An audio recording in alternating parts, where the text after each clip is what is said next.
नाम भी नहीं सुना, नाम भी तुम्हारा नहीं सुना। पता ही ना कैसे करेंगे। जी कपड़ा सा भी यूज करेंगे। महामारी सुना है? हाँ जी सुना था, एक बीमारी का नाम तो सुना है, शायद बीमारी है महामारी की। बीमारी है? हाँ सुना था, जैसे बीमारी हो ज़्यादातर लेडीज़ों को होती है ये। 13-year-old schoolgirl commits suicide after she was shamed by her teacher for period stains.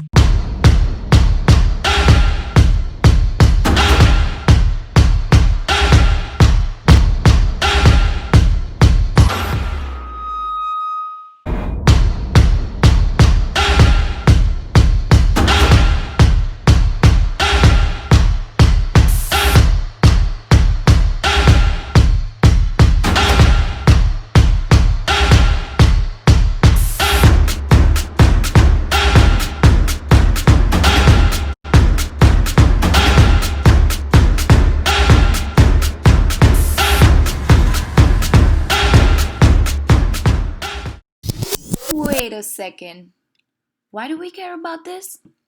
What do we have to do with periods and garment workers in India? We just like to buy cheap clothes and watch fashion shows?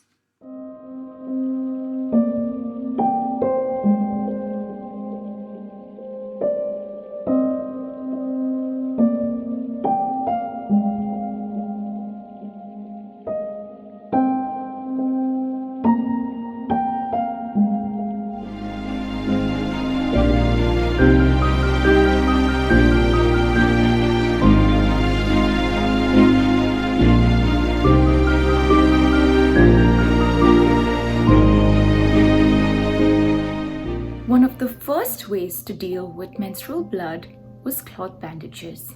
But today, despite these plenty of product alternatives, many women in India are still stuck with this cloth. Additionally, as you saw, there is ample amount of stigma and embarrassment associated with the topic of menstruation. This makes the education of menstrual hygiene management very difficult. There are many misconceptions about the biological process of menstruation. These unscientific attitudes and misconceptions that menstruating women are contaminated adversely affect the women's reproductive lives, therefore affecting their health and social lives. The global fashion industry relies on a complex supply chain. It includes a huge amount of human capital at its beginning, mostly which consists of women in third world countries. These same women. In fact, 25 to 30% of India's exports goes to countries like the United States of America, Canada, and Europe. Many of these women who are employed in these garment factories are exploited, often due to their lower socioeconomic status. They are often paid as less as 15 cents an hour, and they work up to 20 hours a day just to make ends meet. Sometimes they don't even have access to clean toilets, waters, and dustbins. Sanitary products come at a high cost, and so many of them can't even afford it. Therefore, they resort to rags just lying around in the factory. This research paper focuses on exploring the three barriers of education, access, and operational work structures that can be tackled to better the condition of menstrual hygiene in garment factories in India. In doing so, it hopes to create awareness within Western brands and retailers and challenge them to take the initiative to better this situation. The toilet problem is a major problem across multiple factories in India. Not only are there not adequate number of toilets, women are not even allowed to go on frequent bathroom breaks. In fact, the Indian labor law states that for every 20 workers, there should be one toilet.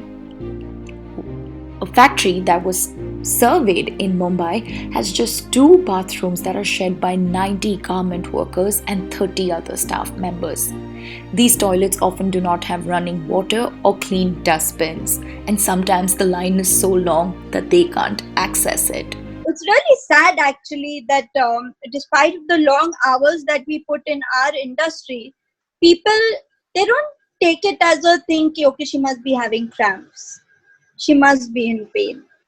It's like, okay, It you'll be happens, fine. it's normal. It's Yeah. normal.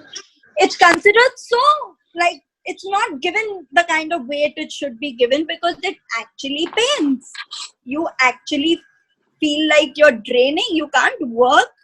And if you ask me, making someone work in that condition, you're going to get zero productivity out of it. First of all.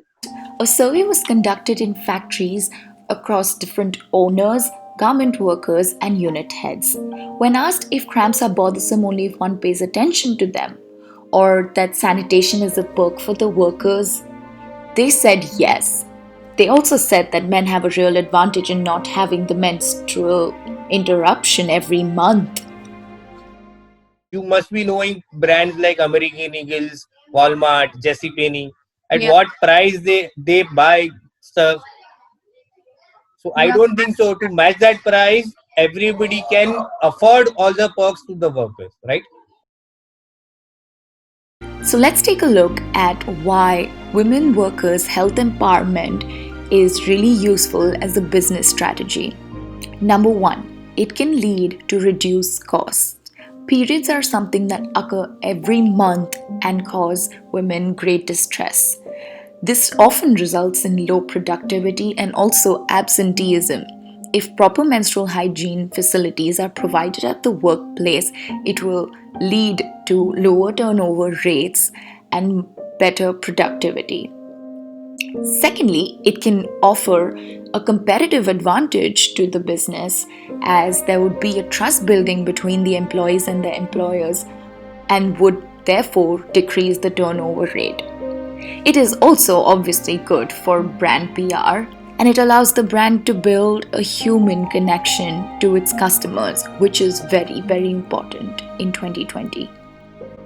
Finally, implementing menstrual hygiene management facilities within factories would help the company and the brand move towards the UN Sustainable Development Goals.